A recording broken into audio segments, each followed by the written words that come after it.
wild. Yeah. I spent all weekend with the Methodist. They asked me to be the Methodist Malcolm X, and I said, what? I couldn't believe it in my class today. Why would they ask you that? That feels not okay. Who said that? In my class. It wasn't. She was. Okay, which class? Which class? My history class. It definitely was. Which history It class? was for Specify. really. I don't know what class. Gary, how do you know what class you're in? The bishop told me that. Figure out what church Is you're that in. he's the first? It is. Black woman bishop. So it could have been because we were talking about how. It wasn't good.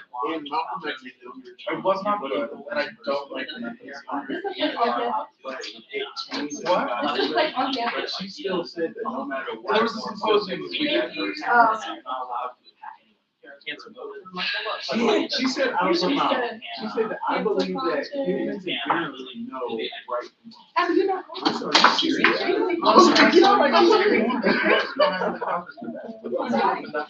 She's like, I feel like human nature knows what's actually right. I said, I'm trying to tell her.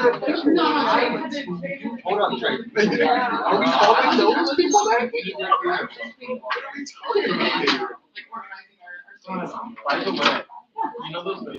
Question of the day is, do I bring up research bias or not? Oh, yeah, I I did hear that. definitely submitted you. Should I bring up research over there? That's the question. Because if I do, I'm reading every email I've sent over there. Hey, I'm gonna give you the job of this. Can you make sure that And I like don't know, and I like still have no. Well, I don't know where to do that. Alright, never But mind. I'm gonna figure it out. Sam, you make sure these bits. Yeah, I can do that. Oh, Yeah, we want Crucible. I'm not sure. I will pay for everything. Because it's probably best if I don't say anything at all. Because if I do, I'm going to bring, I want to read. No, it is a serious problem. Like, you We will genuinely have- dispose of them. If I dispose of them. Wait, come here. Yeah, I can, how many do we need? So sorry. I'll bring some. Yeah. Not right now. But. Moderate. Yeah, moderate. How was Friday? You know, Everyone's good. We talked about storytelling. Yeah, no, I talked to him, and he was like, yeah, serious about you. Yes.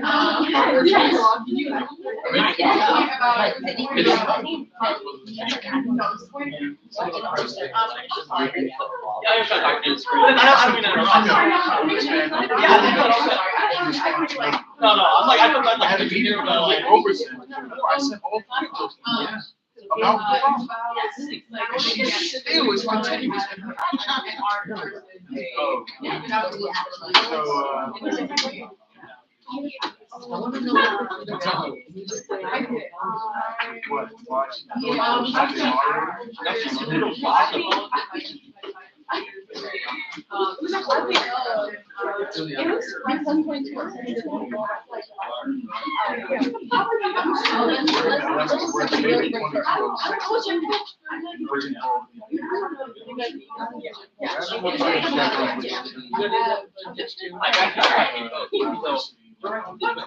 It's literally our explanation about more subsections. And all of the ideas of the local jobs.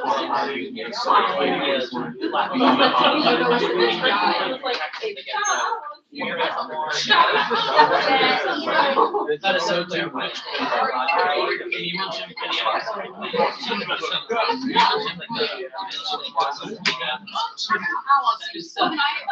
and then you become a lot. Hurry up.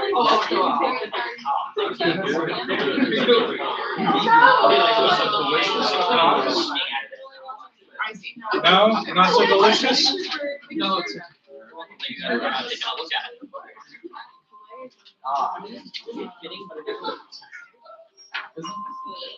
Will, did you start it? Yeah, we've been started for 5 minutes. Oh, so they started. Good, how are you? Play back. Well, I did make it.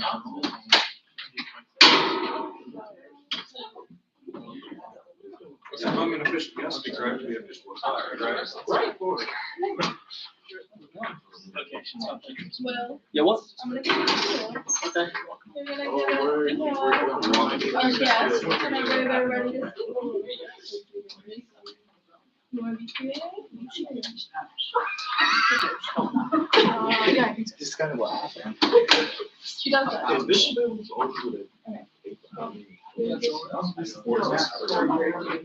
I also just get that.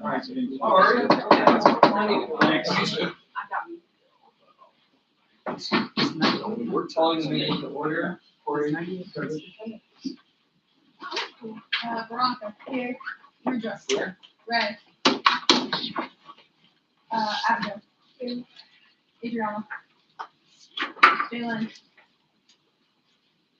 Kyria. Jalen's here. Ankita, here. Sam, Here. Amani. Here. Will. I am president. Kira, here. Gavin, here. Aya. Don. Juliana, here. London, here.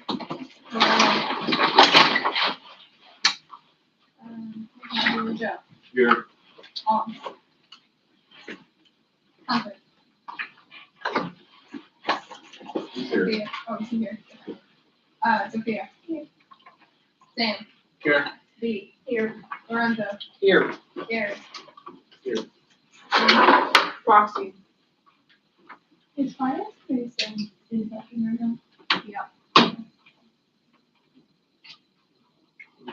So what's the plan with that? Okay. So is there a motion to approve last week's minutes? Sam, Motion to approve last week's minutes. is there a second? Joe, Second. all those in favor? Is everyone please here? Guest speaker, and that would be James Carver.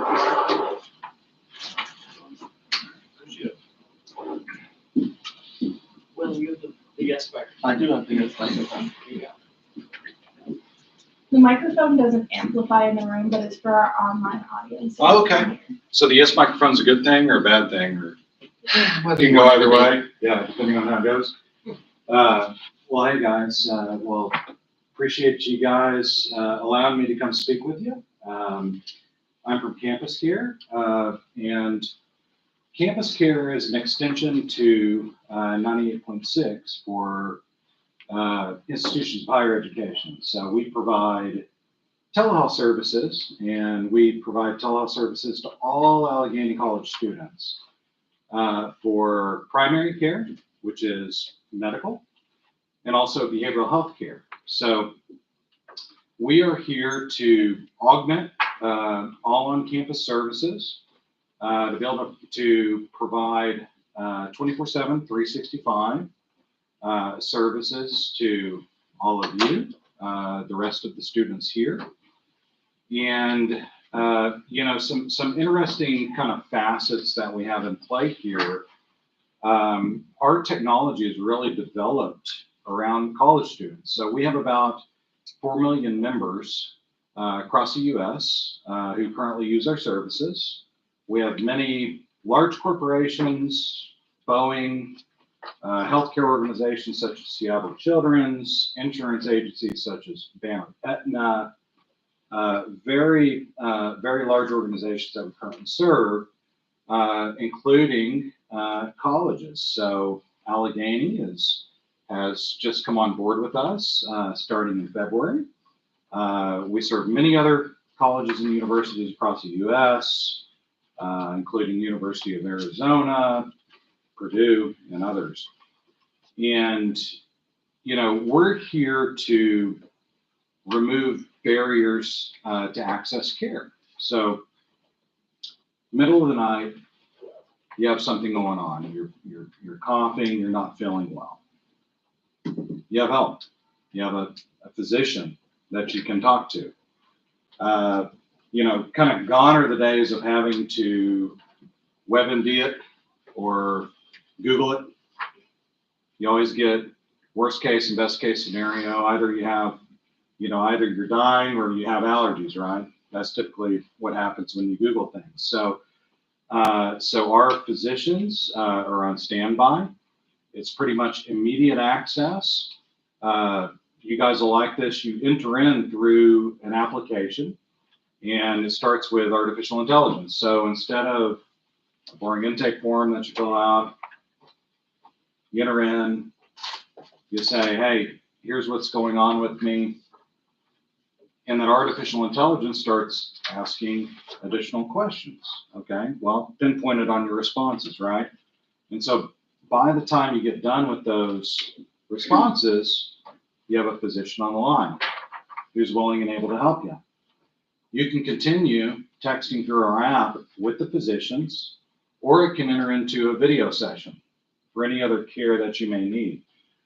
Say you have a skin rash. I know when I was a college student, I had a skin rash that, lived forever. Well, it ended up being cellulitis, which is a bad infection that you don't want to have, right? Staph infection. If I'd had a telehealth option such as this, I could have figured that out instead of waiting 2-3 weeks, going to the ER, trying to get it fixed, right? And spending lots of money. And back then it was my parents' money, unfortunately. But you guys have access to this.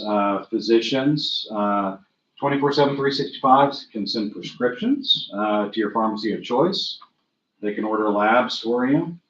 A good example would be a urinary tract infection. Do you have that? Do you not? The physician will order labs. These services are provided to all students by Allegheny College. The students are not responsible for any sort of additional copays. We're not billing insurance, anything like that. So these services are provided to you guys. Thanks to Trey in the back there. So moving forward, these services are also used for issues with anxiety and depression. And, say you have those come up. You can speak with a licensed counselor, psychologist, social worker, in telehealth, in the convenience of your own dorm or wherever you're at. It could be in your car.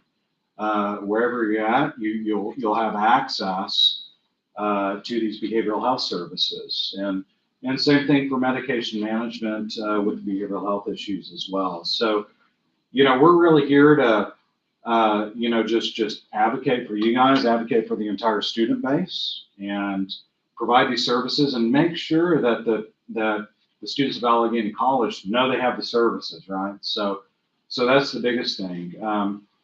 Something we recommend, since all of you are enrolled, is to download the app through Android or iOS. Download the 98.6 app. Go ahead and do that. Go ahead and register, fill in your medical history so that when you actually need it, you've got access. You don't have to go through the entire process, which is fairly swift. I will say that. But yeah, we're here to help you guys. We're here to serve you, and we look forward to doing so. London? Yeah, so I just have a few questions. Yeah. First of all, thank you for talking us today and kind of explaining the way that all this works. Absolutely. I think my first question is whether or not there are limitations on what medications students could access through this, whether or not controlled substances or are there any sort of barriers to that? Yeah, that's a great question. So any prescriptions prescribed through telehealth, the laws and regulations say that any controlled substances cannot be prescribed by telehealth. Okay. So that would, the gamut of all non-controlled substances can be prescribed. Yeah. Okay. So my question is, with not billing any insurance, how does that, everyone on this campus is required to have some sort of insurance. Yeah. How does that work with getting authorizations for the things like prescriptions and lab orders? Do students themselves have to contact the insurance company then if you don't talk to them? No, so when you go and get a prescription, the orders would still stand, so that your insurance would still be applicable towards that. We don't necessarily have to have the scripts are sent out. The insurance would still be applicable to the savings on that. And whether or not it's a discount prescription or an insurance, the insurance would still allow that due to the physician's order. What To clarify, I was, our students, like, are medications charged? Like, is it just the the telehealth services that are free, or, okay, That's correct, yeah. okay, Yeah, it's just the telehealth services that are free, and then prescriptions would be through your insurance, or again, through a discount prescription program, whatever you'd like to use. My question was more so with prescriptions that require prior authorization for your insurance company. My interpretation was that pharmacies don't do the prior authorization, so it's the prescribing physicians that need to do that through. Yeah, so in particular, what would be a prescription that you're thinking of that you're thinking of prior authorization on? I think that it depends on the insurance company, but every prescription that I have requires prior authorization. Okay. Yeah, so in that we can send in prior authorization if you let them know that, hey, I have this insurance and I need this prior authorization sent. They can send that order in. So a large, I guess, selling point to the students for campus care was because we are having a decrease in capacity for our counseling services on Yeah. campus. So what is the capacity for therapy and counseling with campus care? Yeah, it's very vast. So we have, nationwide, we have 30,000 therapists. And by the way, all of our clinicians are W-2 employed. So we don't outsource, we don't 1099 or anything like that. We don't go through various networks. Everybody's employees of ours. And I believe right now in the state of Pennsylvania, so the physician will triage the initial visit for behavioral health. And after that initial triage, keep in mind the physician also follows the plan of care along, and they're the ones who are writing any sort of scripts for medication management for behavioral health. But after that initial triage, typically an initial first appointment set visit happens next day in the state of Pennsylvania. So we have a vast network of providers here. Gary? Yeah. I'm not sure if you clarified. I'm just asking probably a question you've already answered. My question would be, are you guys working with like for me, for example, with out-of-state insurance? Would you guys be working with those insurance providers as well, and maybe working with like former doctors that I may have that can communicate with each other so that process is a little bit easier communication-wise? I just want to know, like, for out-of-state people, if their doctors at home would also be involved, if they can be in this process. Yes. If you would like something sent to your physician at home, we can definitely do that. We have some reciprocity as far as reporting, but you would have to authorize that for the physician on the line to be able to send something to, say, a PCP. And also after a visit, all of the students will have a plan of care on their phone. So after you get out of the visit, you have that plan of care immediately on your phone, and you can also send that to your PCP or whoever else you would like to send that to.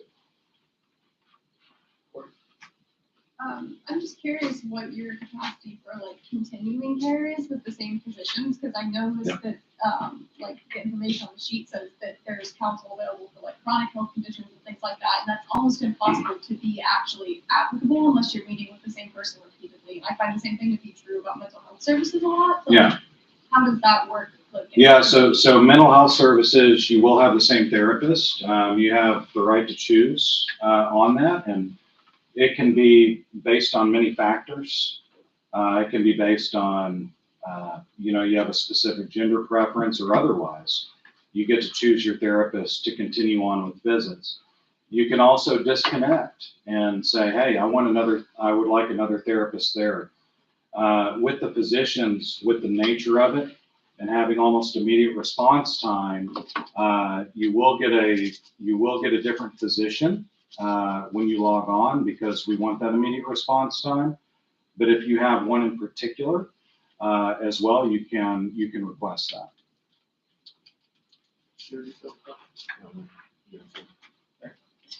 So what if it's not an emergency situation? Could you just like make an appointment so that you see the same physician every time?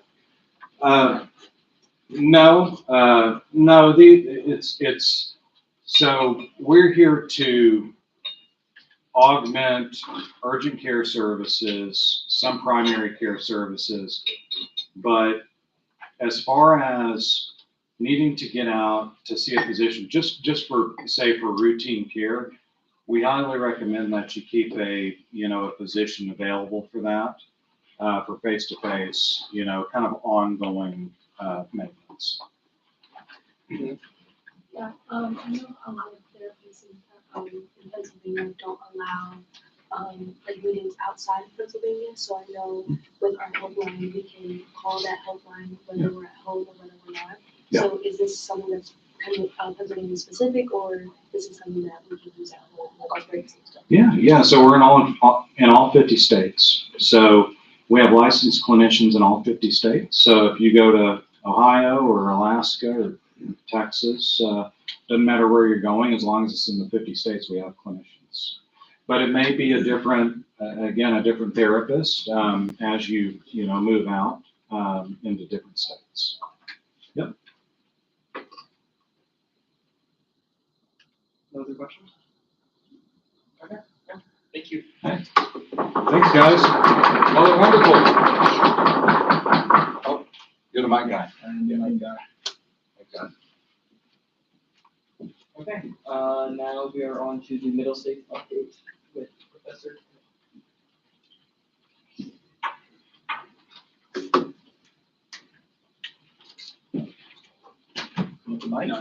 Well, I have to. I'm gonna have to take the mic. Okay, thank you.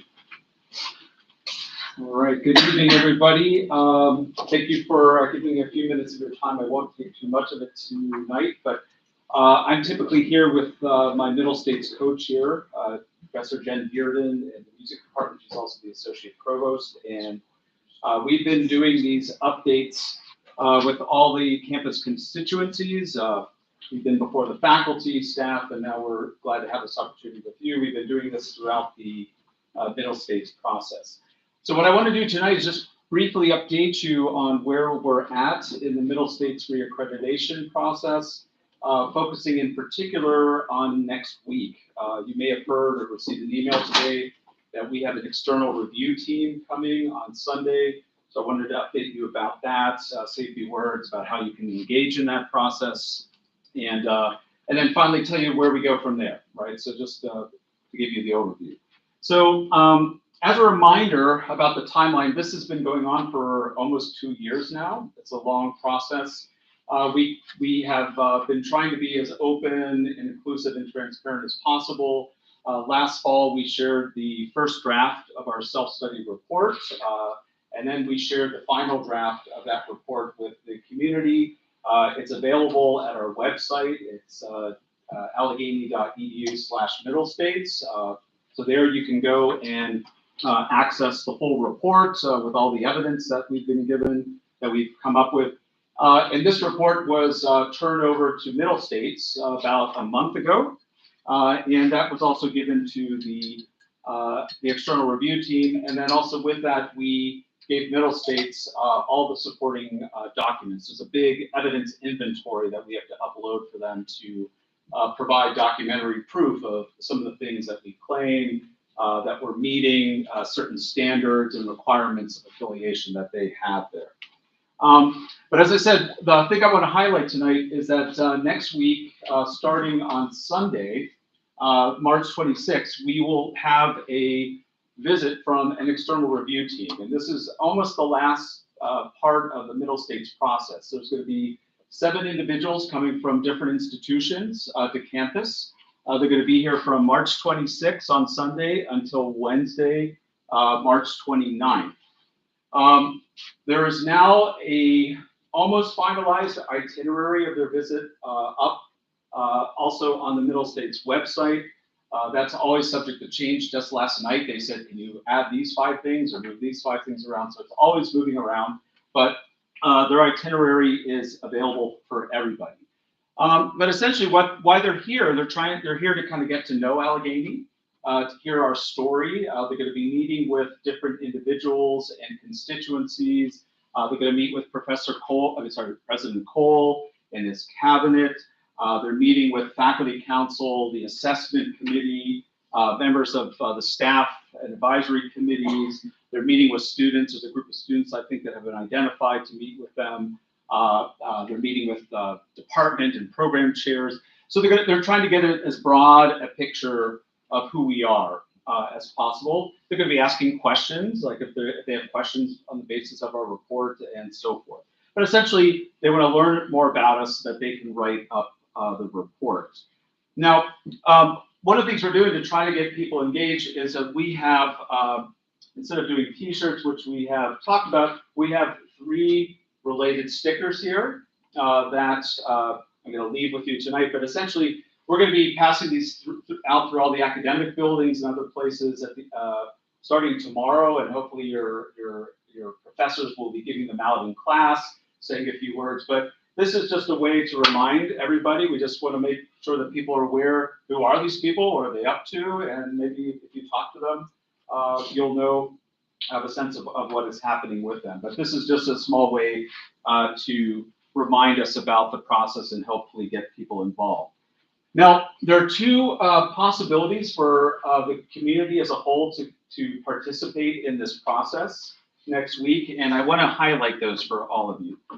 So first of all, on Monday, the 27th, there's an open session right in this room here from 2 to 2:50 p.m.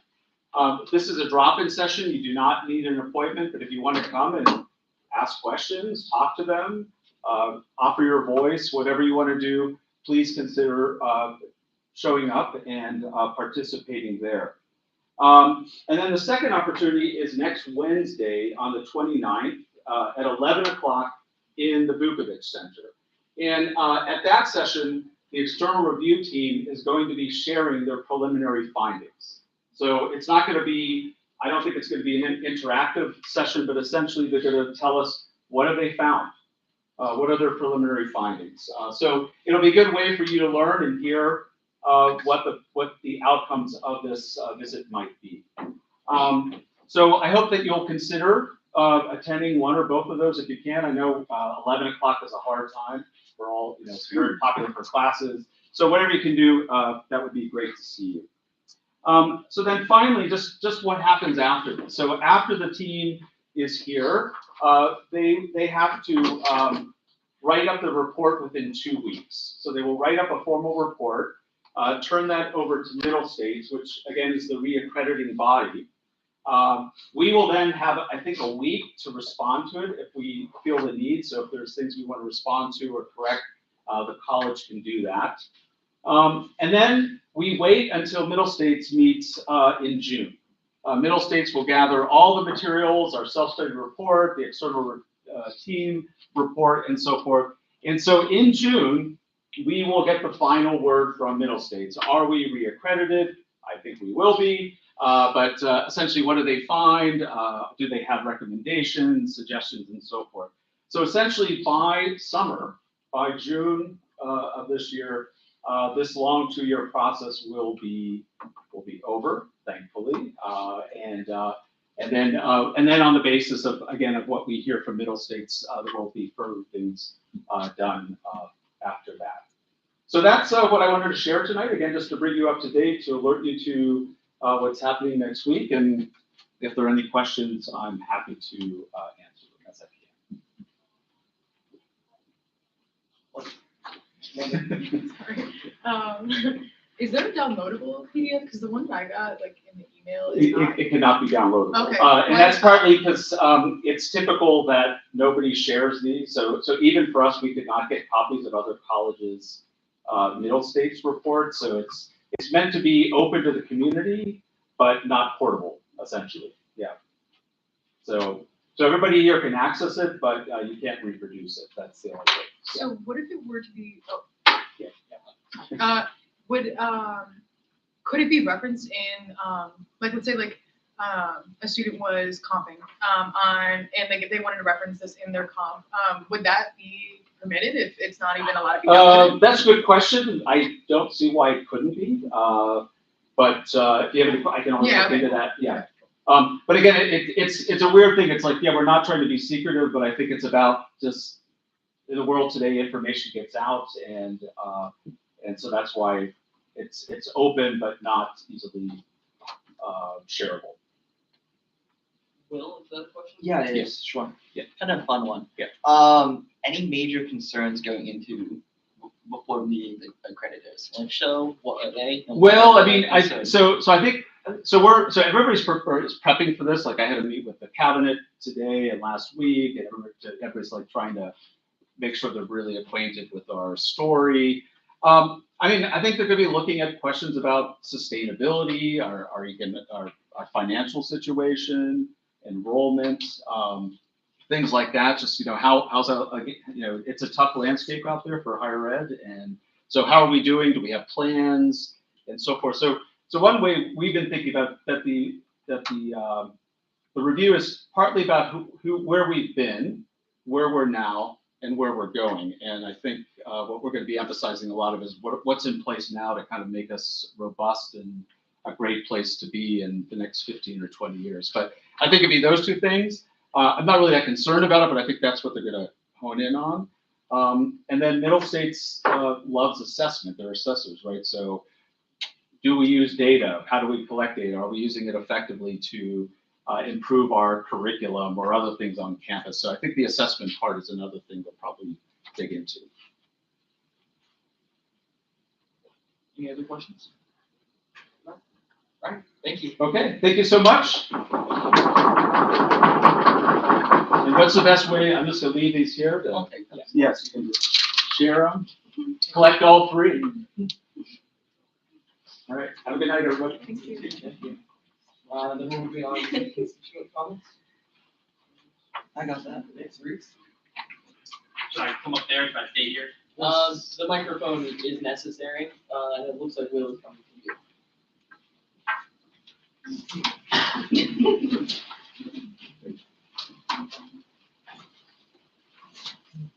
Thank you much. Hello, everyone. I am Reese Smith, class of 24. Luckily, I was able to talk to a lot of you senators today. For everyone that didn't know, so what I've come to do is sort of ask if there's any interest of any senator to propose a draft of an amendment to the ASB bylaws that I've written. I passed it out to most of you guys. It has the language, it has some reasoning behind it. So if I could just, speak to it for a bit. So what this amendment does is it clarifies a clause in the bylaws regarding the campaign goals. So right now there's basically, a list of, hey, here's the stuff that you guys can't do. And one clause is no negative campaign.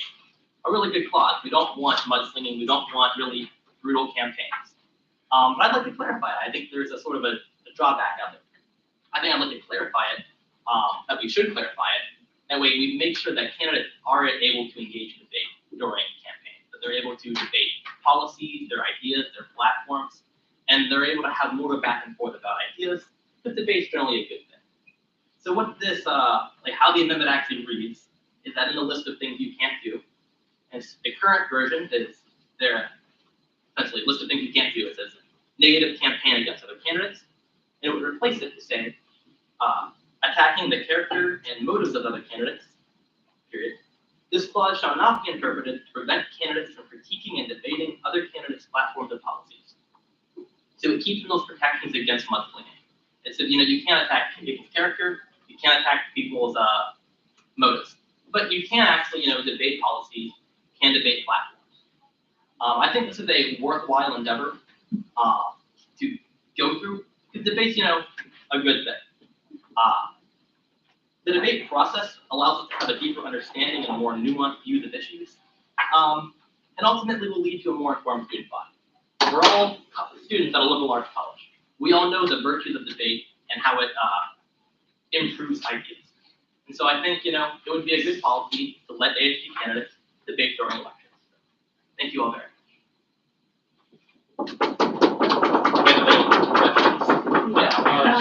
I keep the mic. Yeah. Unless you share your question. I do have a question. Do you have any specific examples of people not being allowed to debate or being, I don't know, persecuted or discriminated against for debating and not, I'm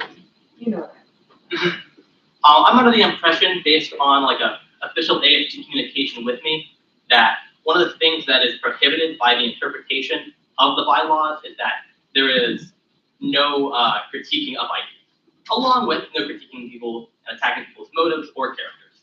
Very good thing, those two words. Right.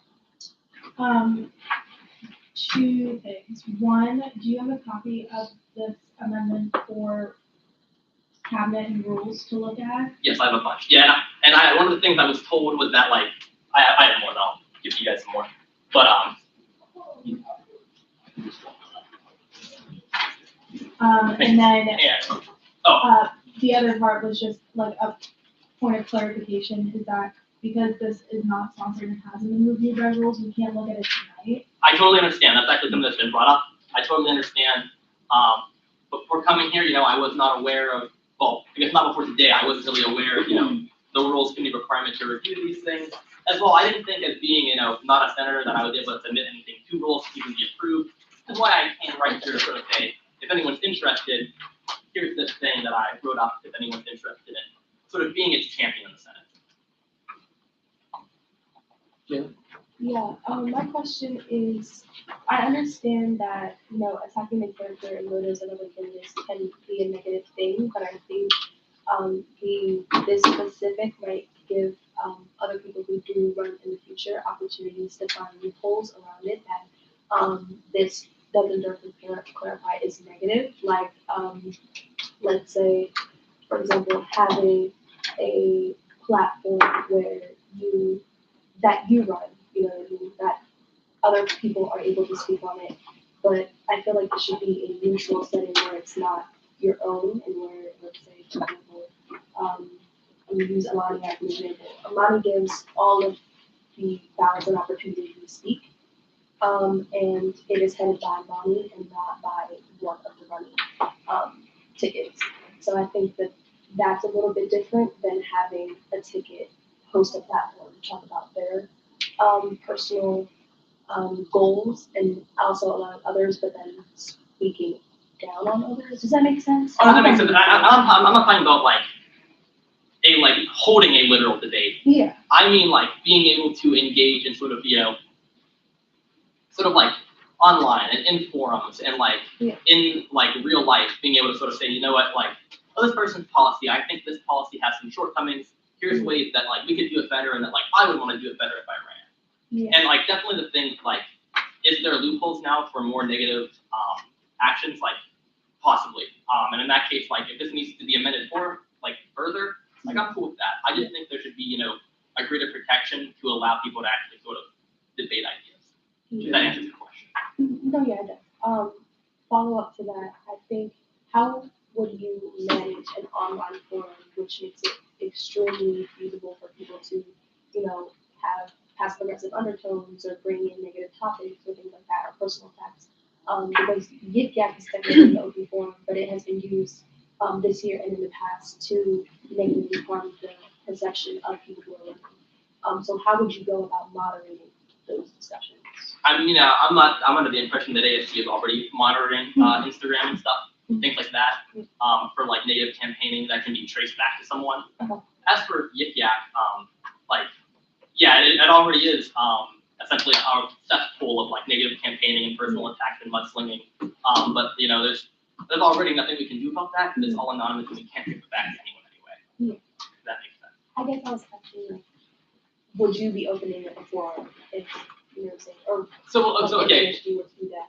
I think I'm like miscommunicating, like, I don't mean like a literal form, like not hosting like a Zoom meeting or anything, but sort of like people able to go about and like critique ideas and like lodge critiques and, you know, discuss ideas.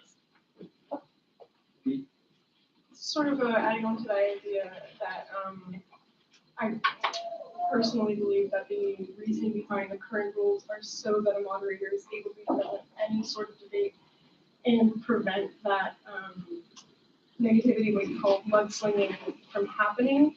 And even in informal debates, I believe that it is irresponsible to allow it to, even the possibility of that mudslinging to happen. How, with these new rules, would you prevent that from happening? Well, like mudslinging is already prohibited, and like it would be prohibited under this at least. That's my intention and how it's worded. If it needs better wording, like it has to be worded better then. However, what I would say is that sort of like online, ASG is already monitoring online.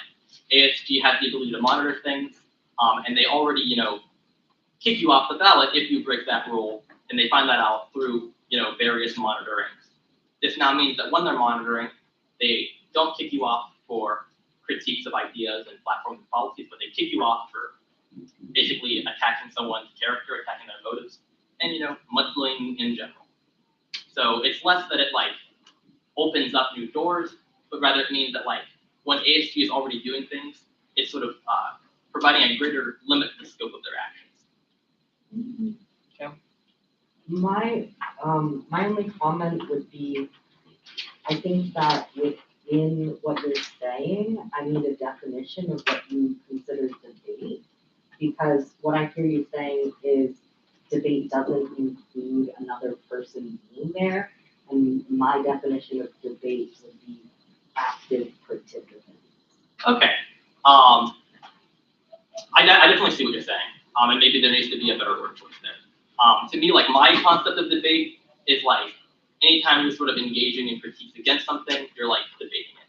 It isn't necessarily something that happens live, but it can happen, you know, like sort of you think about like debates in the YouTube comments. You know, those things aren't happening live, they're sort of happening through time, but they're a dialogue between two people. That's generally how I would define that. If it needs a better definition, you know, then it needs a better definition. But also I would say that negative campaigning already in the bylaws is not properly defined either, because negative campaigning, what that means is different to other people. So, you know, according to ASP's interpretation, negative campaigning includes critiquing other people's ideas. And most people, when they think negative campaigning, they think of mudslinging, they think of slanderous activity. So already there's like a mismatch in definitions. Well, so I think just clarification for everyone in Senate, I guess including me, because I'm with Cam on this one. It's kind of, there's some stuff that definitely I would argue has to be further defined. So in this context of what you're saying, would you consider, well, I'm going to give you an example. Would you consider this something that is what you're confession of? So for example, if I say, I don't like Veronica's platform because of X, Y, and Z. This is why I think it should be better. Is that what you're doing? Yeah, like I think that's the critique of the platform. Like here are the flaws in that platform. Okay. Here are the things that I don't like that aren't good. And then I guess like now I'm gonna go like understand that's not like what I said is not directly attacking the character, but there can be like sexist undertones, homophobic undertones, racist undertones in that exact thing. And I'm just asking how do you think you can implement that? Because that's a really good point. It's a really good point. And because like, that, I'm sorry, just to clarify it. Well, because that's what you see in like what real, well, not real politics, but you see that outside. You see attack, they're called attack ads in essence. And like I think that's what we're trying to avoid is attack ads with that undertone, even if it's supposed to be a critique of the platform. So I'm just how can you help? Like you can help clarify that in a second. As for clarification, I mean, maybe someone has a better word choice they would recommend. I don't know if I have a better word choice to prevent that. I think at that point it's something that is up to the rules committee. They have to say, is there sort of these bad undertones that are underlying the message that brings it into the category of attacking someone's character, attacking their motives, as opposed to being a good faith critique. And as for the overall like critique of this idea, that it is that debate fate is not defined well enough. I would just like to say that I think that critique could also be lodged at the current clause in the bylaws that negative campaigning itself is already not well enough defined. Okay, two things sprung to mind here. One, saying, like, Will just used the example of, I think I could do this better than another candidate. Is that not inherently an attack on character, saying you are better than somebody? Will. And then, second, what if there's like an entwinement between like a personal attack and a critique of the platform at the same time? Would there have to be a sort of like muddling through what is considered an attack on the individual and what is it considered a critique on the platform? Like, I feel like this is good and can be good, but it opens up a lot of like, I don't know, opens a can of worms to where the rules committee has to police everything that's being said and figuring out, is this a character attack or is this a critique? And it might, you know, if nobody wants to do that, then there's not really a point to have it, you know? Well, one, the rules committee already does have to police everything, because they have to ask the question, is this negative or non-negative campaign? As well, also, you know, what happens when you combine a, you know, critique of ideas and an attack of character together? Well, the way it's written, it's not that, oh, if you're critiquing an idea, you can do whatever. It's, you know, if you do this, you know, that's illegal. This is okay, though. Don't like misinterpret the first thing we said. The first thing we said is you can't attack people's character or their motives. And so I think, like, in that case, that would be, you know, they're violating the rules in that scenario. As for your first question, what was like, what if we say, oh, I can do this better than this candidate? Well, like, what you're saying is sort of like an abstraction, so then it sort of digs deeper. Are you saying, oh, you know what? I'm like a better manager than this candidate is. I think that would be attacking someone's character. It would be attacking some of their qualifications. But I think that wouldn't be protected. That would still be illegal. But if you say like, this candidate supports this idea, and I think that's a bad idea to forward. Instead, I forward this idea. Right. This idea would be better for the student body. Right. I think that would be, you know, a fair debate and critique.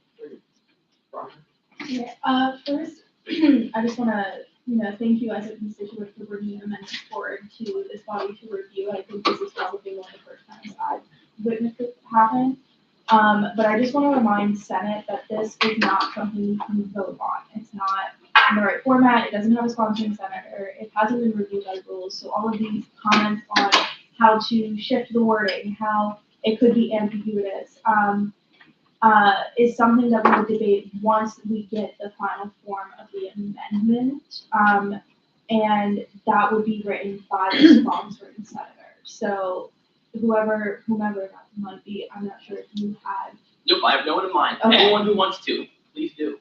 So that's also, I hope everybody's paying attention, for the people who do decide to sponsor this, if they do, that these questions would then be shifted towards you rather than research constituents. Right? So, okay, Jalen?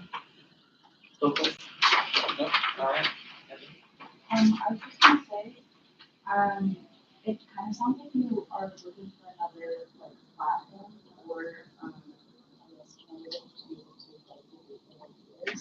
Would it be something interesting to have like I don't know if it's like another platform for I mean, like, that would be an improvement to what, like, they're currently, like, that would be a step in the right direction, I think. I think what this is about is less about these, like, formal events, formal forums, formal, like, debates setting, but more to allow and facilitate a conversation throughout the entire campaign season. That way people can be discussing these things without fear of being kicked off the ballot. Jim? I think that when you're running a campaign, I don't think a form of critiquing is saying that somebody's idea is bad just because you have a more revised version of, or a more revised proposition. I think that that's kind of what's negative about that specifically, because you're saying, you know, not this aspect of, you know, their platform or their goal for their campaign is harmful for the community in X, Y, and Z manner. You're saying you know, this idea is a bad idea. Let me give you an opportunity to, you know, look at this one. It does kind of undermine their ability to problem solve. And I think that your campaign should sort of be used for giving whatever goals or positions you want for the future of this campus, without putting others down. And I think that that's where the negativity is coming in from my perspective. That's like a really good point. And I sort of like to at some level that is true. But I also think we have to worry about a trade-off. If we sort of go down like this is what we have now, is that no candidate is really gonna get like necessarily pushback for their policies, their platform. And it's important to get pushback. You know, I sort of discussed on this earlier where it's like debate is important. It sort of causes more robust ideas to come to the forefront. It allows us to have more nuanced views of the situation and the issues and what solutions we can have. So like that's definitely like a fear. That's definitely a con to this. That is one of the cons of this. But I think, you know, that con is outweighed by the other pros of allowing us to have more pushback on each other. Hopefully create better ideas together in a more collaborative process. Because debate is fundamentally like a discussion between people. And it's about sort of pushing and pulling and trying to kind of reach an agreement on some things. And so I think overall, like the net of this would be an improvement. Any other questions? If I could just say thank you all very much for listening to me. If you guys have any more questions, please feel free to reach out. I'd love to talk more. And if anyone's interested in sponsoring this, please reach out. Thank you all.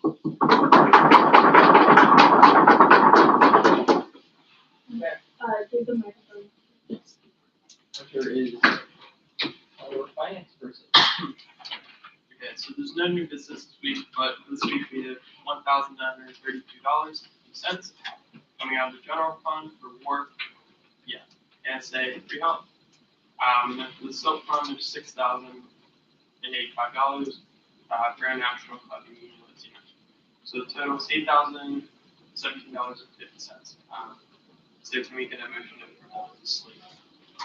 Sure. Motion to approve this. Second. All those in favor?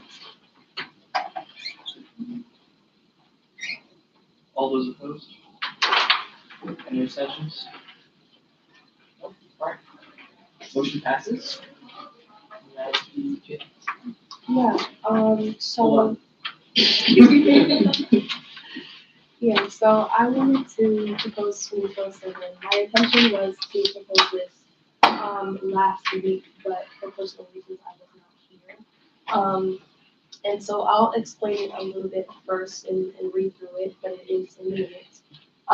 Basically, it places majority of the authority in the student body's hands and SILC members' hands to make decisions that would ultimately impact SILC members. Now, in 3, it says the addition or removal of the active status classification will be determined by committee chosen randomly by ASUPEI and Rules Committee from the population of SILC club members only, with equal parts of all SILC organizations, so that all SILC organizations are represented in the decision process. And if approved by the chosen committee for classification, addition, or removal, they'll be pushed for a finalized vote from the Senate, which means that if not approved by this committee, it will not be open to a vote by Senate, and the request for classification, addition, or removal is immediately null and void. And the reason why we decided to do this was because with 2206, where a little bit of my concern was coming was having, that tiebreaker be a possibility and the ultimate decider being ASG, and I felt a little bit more authority should be given to SILC club members, being that it would be affecting them. So I think also something that I did not put in here, which I felt was for good reason, was after having some conversation amongst the SILC Constitution Revision Committee and also having a conversation with Newman, was for my transition report for next year, I wanted there to be a review of the Silk clubs to make sure what clubs were following the Silk Constitution, what clubs weren't. And I felt like if the Silk clubs were made permanent currently, even if they may not follow the Silk Constitution now that is being revised. I didn't feel like it was fair to the incoming Silk organizations to still be able to be removed or not. I feel like that should be a possibility for everybody. And this committee will be guided but not headed by ASGDEI, Attorney General and Rules Committee, and they have no influential role in their decision-making process. However, they will hand off the task of making sure that this committee is reading in detail the Silk Constitution and the Silk Club Constitution to understand the purpose and expectations required of the organization. Abby? Yeah, for information, this amendment was not reviewed by rules, so we're not able to vote on it. I think my only question is, would this need to be voted into the Silk Constitution as well? Yeah. And what is that process going to look like if that? So with all the amendments that have been proposed thus far, it has been done without conversation with anybody on the Silk Revision Committee to discuss whether it goes according to the changes that have been made. So that's why I wanted the amendment to go according to the revisions that were made. Now, if the 2206 were to be revised, we could definitely have a conversation about, changing it so that it does go according to the Constitution, and that wouldn't be a problem. But yes, it would. Point of information, or not point of information, I guess I'm confused about, like, you mentioned that Newman was the only Silk club that was consulted in this, like, why that? So we had a conversation, before having a conversation with Newman about certain clubs that were going according to the, Constitution now and not, and the one that caught our eye first was Newman. Yeah. So we did have a conversation and we said, we asked some questions and gave them an opportunity to talk as to explaining why they weren't following it now, and how their club came to be, being that it isn't the way that it, or isn't following the Constitution now. So we came up with an agreement of having a specific timeline for them to reach a goal until the review was made, and then once the review was made, and if they didn't meet that timeline, then we would be making a decision from there. So I'm not sure you can speak to that. Yeah, so I was there with that. We were not formally made aware of any jeopardization of our Silk status until I heard it from Gary's proxy in GA. So there was obviously some clarification there that wanted to be made on our behalf, but also we were kind of moving pretty fast with the tenure of the Silk orgs and the permanence within 2206, when obviously, as we are right now, we are not meeting those guidelines, but we are making conscious efforts to meet those standards. And I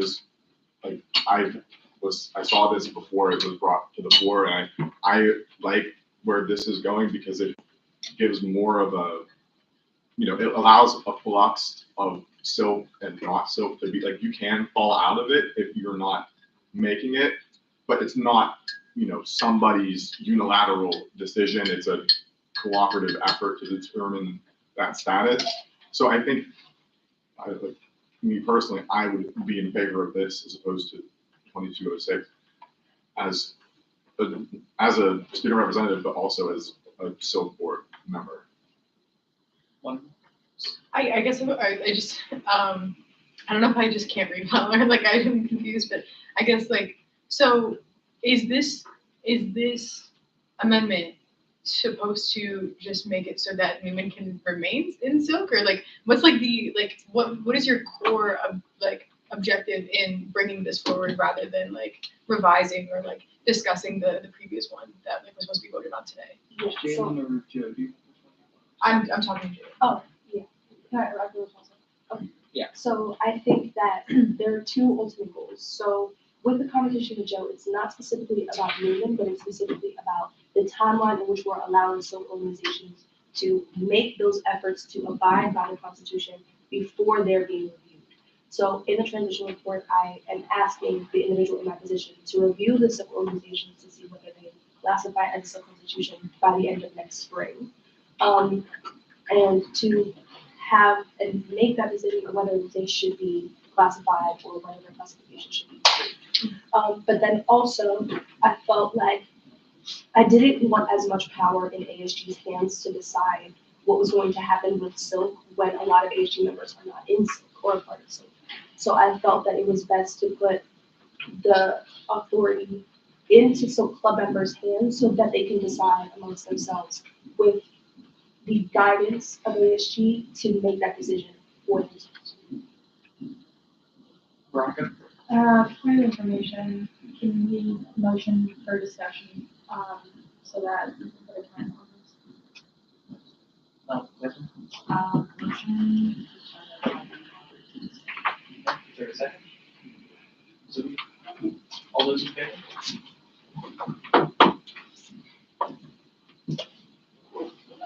All those opposed? Any abstentions? Okay. Yeah, just take this. So you don't have to worry about no walking all the way up there. I can. It's okay. Okay, so I just had a clarifying question, for Jalen. I know you said that you wanted more power in the hands of the civil organizations. But under this, I think article, the very first article, 1A, it says that organizations wanting to be classified as silk must be approved by supermajority vote in the Senate of Allegheny College Student Government. So I'm a bit confused as to how that takes, the power to the CLSU instead of ASG. Yeah, so before this gets approved by rules, I meant to delete that. So basically how it's going to work is the ASGDE articles committee will choose a group of Silk Club members to decide and review the Constitution, and they will decide the qualification and whether it should be added or not. If it is approved, then Senate will give an opportunity to vote on it. Yeah, I just wanted to clarify, but I had the conversation, I didn't want us to be locked in to Silk as like a permanent fixture when we're not making the requirements. So it wasn't about like protecting us. If we don't make it, then we shouldn't be there. I'm fully aware, like I'm not trying to, I just wanted to make sure you're aware. Yeah. Well. Clarifying the question, I was not in the room when you went through it, and maybe this isn't, but it is very much related to the amendment because it does involve Newman. Can one of you walk me through, maybe you, Jalen, walk me through why we aren't considering Newman a minority institution on a campus? Like, I think I have a big idea, but like just in the broader context of like US history, Catholics have been a persecuted group and are definitely a minority in this nation. I think from like a historical background only, and the fact that we do maintained as a like technically a Protestant institution. I just want like just having the context of trying to understand it instead of it just being like Newman's not technically Newman's not making what criteria? What isn't Newman? Why aren't they making that criteria now when they used to be making that criteria? Okay, yeah, absolutely.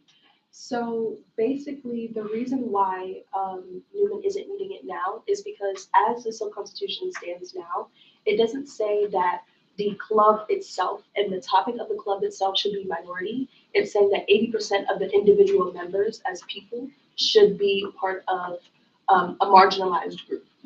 So because 80% of the current members of Silk aren't part of a marginalized group, they wouldn't be classified as Silk. So even though Catholics themselves, like the Catholicism as a religion, if that is a minority, that wouldn't technically make them a marginalized. Okay, that makes sense. Thank you.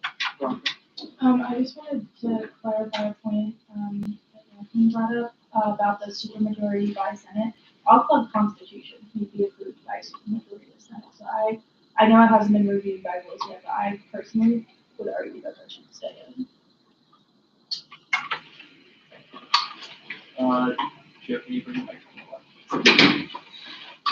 Really loud.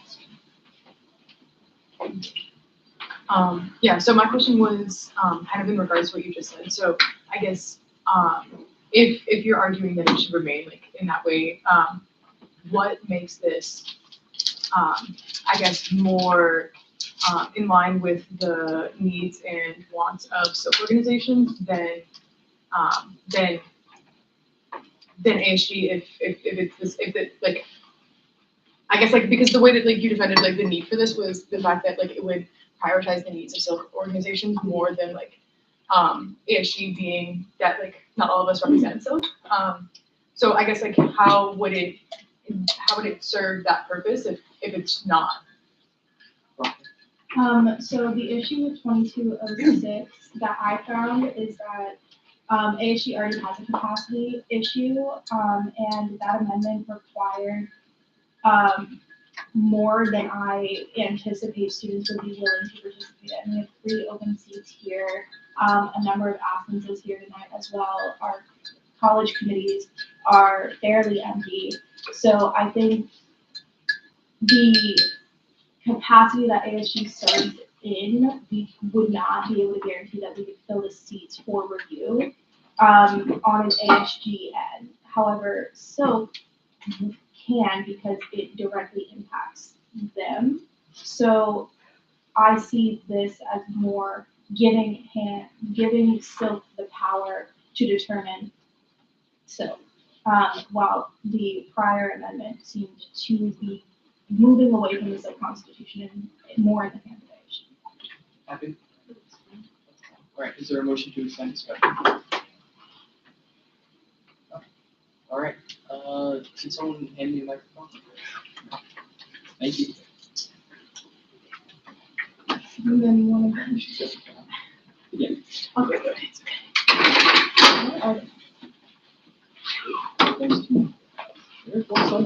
I'm holding it, but this is the guest one. So. There are no more desks. Will pass yours down to Cam. Okay, yes, sir.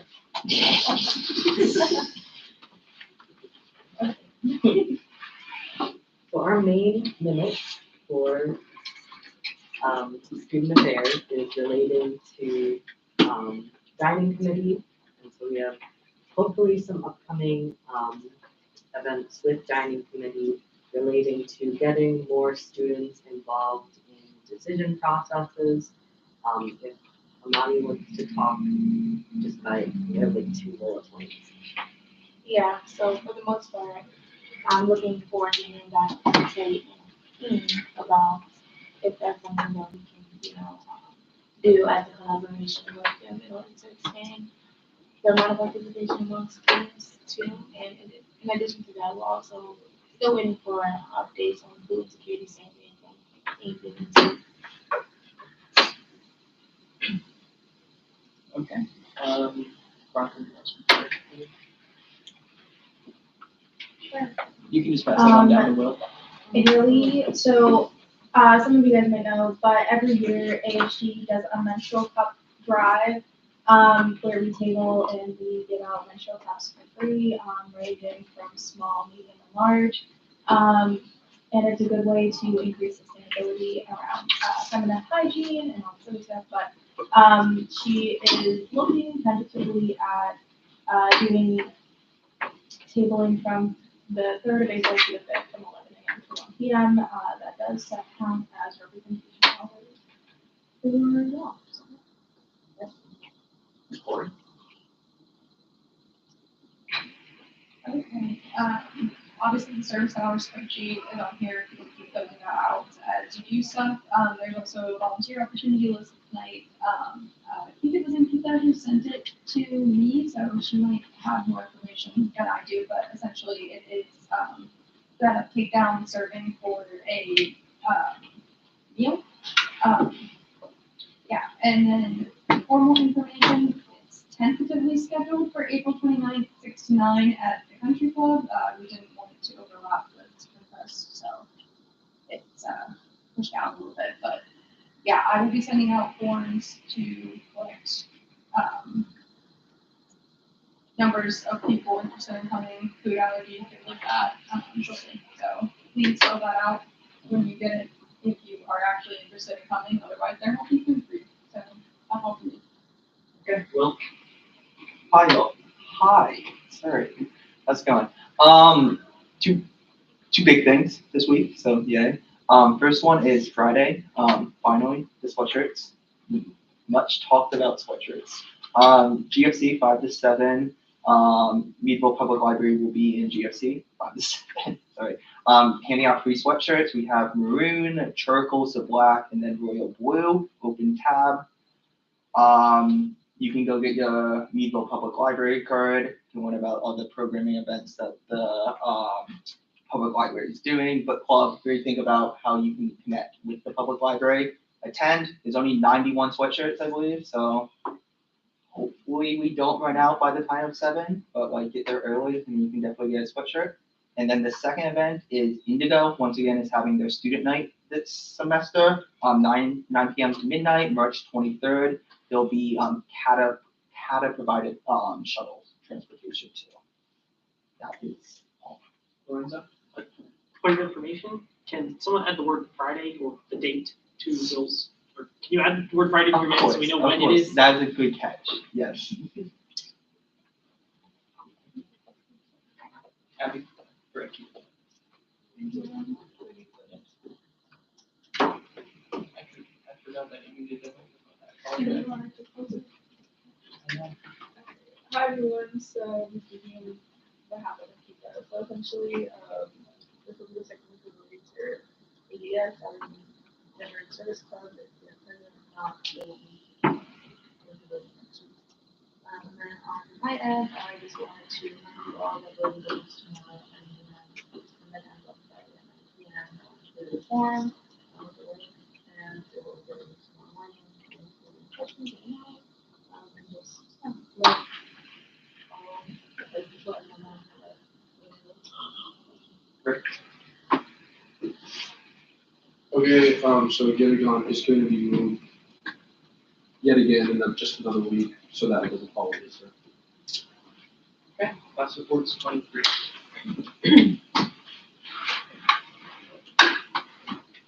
So we're still planning to move, of course, and we've set up a week, like a bi-weekly, every 2 weeks work time. So if you want to help with senior week planning, come to CC 317 this Thursday at 12:30, and that's gonna happen every 2 weeks. It'd be great. We would really appreciate your help. Where's CC 317? It's like right there. It's one of those. Yeah. Okay. Oh wait, sorry. Point of information, it's actually in the student lives. Okay.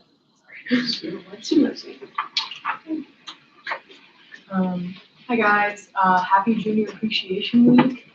Very exciting holiday here at Allegheny, first of its kind.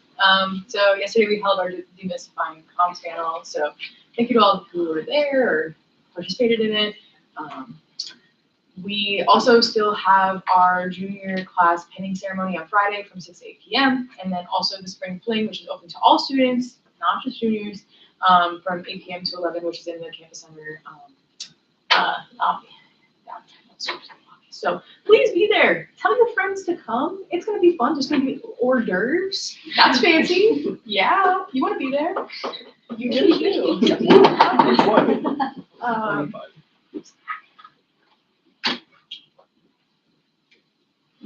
All right, don't know where Nicole is. That's it. As long as she's helping. This Friday, as Will mentioned, the Meadville Public Library Community Relations classes of 25 and 26 GFC sweatshirt open tab thing is happening. Been looking forward to that for a while. We also have some correspondence on planning a student faculty soccer game, which I am hoping will happen. We have to hope the rain stays away. but we'll provide more information with that as we come along.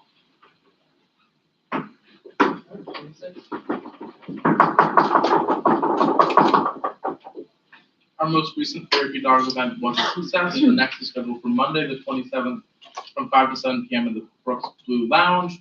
We're tentatively rebranding the event to ASG Therapy Dogs for our future posters, just to get more brand awareness out there. We're working on our collaboration with the Meadville Public Library Community Relations Committee in class of 2025 this Friday. You've heard about that enough, but I'm looking forward to seeing you all there. And we're continuing planning new and different events.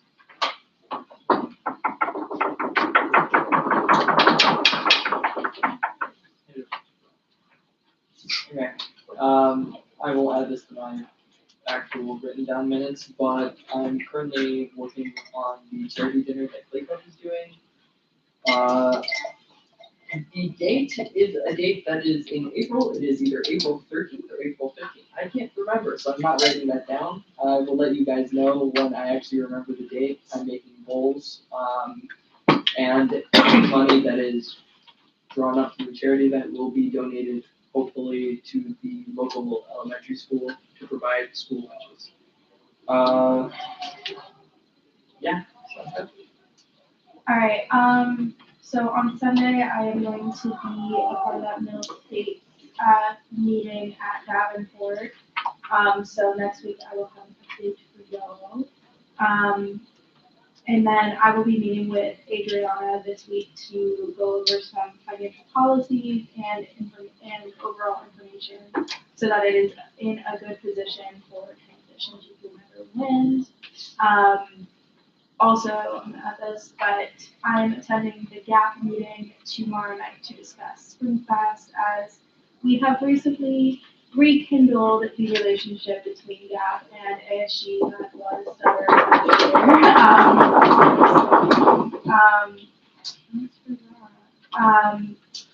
Freshman senators, I know we had talked last semester about an amendment regarding the appointment of senators post-election period. I would like to get that as an amendment on the floor before transition happens so that the Constitution is fresh for new eyes next year. So if one of y'all would like to sponsor and work with me on that, please send me that. Unfinished business. Is there someone from the Allegheny Veteran Service Club here? No? All right, so we're not going to be voting on that. We will be voting on ASG Amendment 2206 for the second round of voting. Familiarize yourself with the material if you've forgotten. London? I just have a question. So if we vote on this right now and it passes, would we still vote on the other amendment? That's a great question, Rob. Abby? I think whatever's the newest amendment would supersede it. So if 2207 ends up passing, 2206 would just be notified. Yeah, I guess my question was because they're like directly, contradicting each other, would we still have that discussion after the fact? I just wanna make sure that we're able to have both the discussions once it sees the rules committee, so that was just my question. Well, I can take it. That should be answered. Yeah, never mind. Yeah, Okay. yeah, I do have a question. Okay, you have a question? Then go for it. Never mind. Okay, Abby? Essentially, we use the credit, and then once the rules are not good,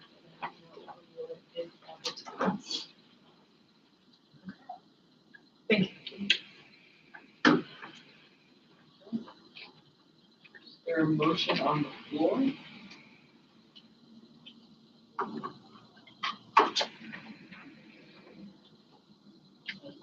motion to vote on. Is there a second? Shira. Second. All those in favor?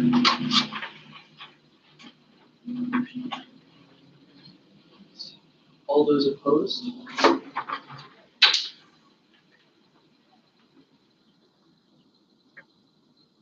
Any abstentions? That's 8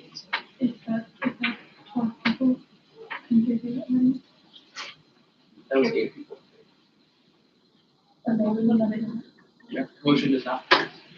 To vote on ASU Amendment 2206. Oh. Yeah, no new business. Any constituent, anyone want to make any comments for everyone in the constituent comments? No? Any constituent comments? No, I guess you are the only other constituent here. Well, hold on. Oh! Yeah. Hi, sorry. Trey, do you have anything you want to say? No? Okay, yeah. Is there a motion to close, Sam? Motion to close, GA. All right, all those in, second? Second. All those in favor? Don't rush out, guys. Okay, that is everyone. Motion Happy we're together. Oh.